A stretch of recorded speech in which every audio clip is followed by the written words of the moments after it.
Assalamualaikum warahmatullahi wabarakatuh.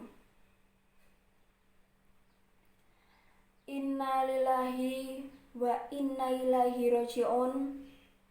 Innalillahi wa inna ilaihi raji'un. Innalillahi wa inna ilaihi raji'un. Bapak, Ibu, para takziah ingkang kinurmatan, kula kajibah minangka wakilipun kaluwarga Bapak Sutopo ingkang nembe nandhang sungkawa. Ingkang sapisan ngaturaken puja-puji pudiastuti ngarsanipun Gusti Allah Subhanahu wa taala. Ingkang kaping kalih, para ahli waris kaluwarga Bapak Sutopo ngaturaken agunging panuwun dumateng para takziah sadaya ingkang sampun kersa rawuh wonten ing adicara upacara pakurmatan layon suwargi almarhumah Nyai Hajah Somo menika.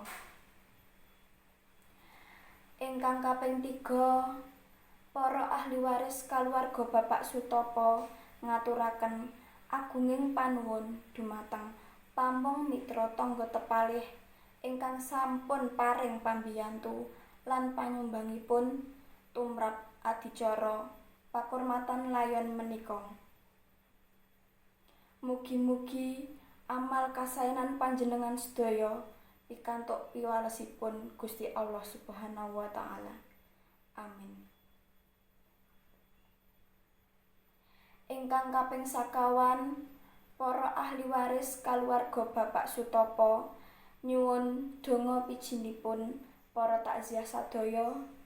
Mugi-mugi almarhumah pikantuk berkat matining Pangeran, pinaringan jembar kuburanipun, lepas paranipun, pinaringan pajar marganipun, dipun apunten sadaya kalepatanipun, dipun lebur sadaya dosa-dosanipun, katampi amal kasaenanipun dipun papanaken wonten ing papan ingkang sae ing sakngarsanipun Gusti Allah satimbang kaliyan menapa ingkang dados kautamanipun wonten ing alam bebrayan menika.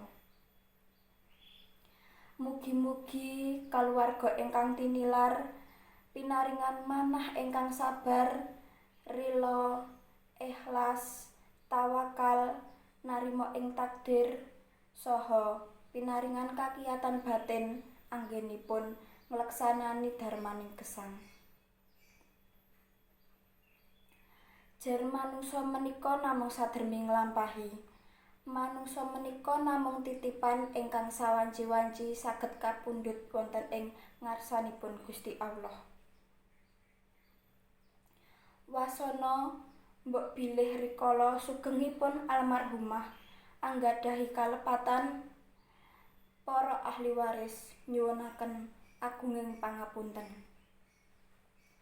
Kula kinten cekap semanten anggenipun kula matur sampun ngancik titiwancinipun layon badhe enggal kaangkataken. Mbok bilih kula wonten ing klenta-klentu anggenipun matur, kula nyuwun Syekh Samudra pangaksami. Nuwun. Wassalamualaikum warahmatullahi wabarakatuh.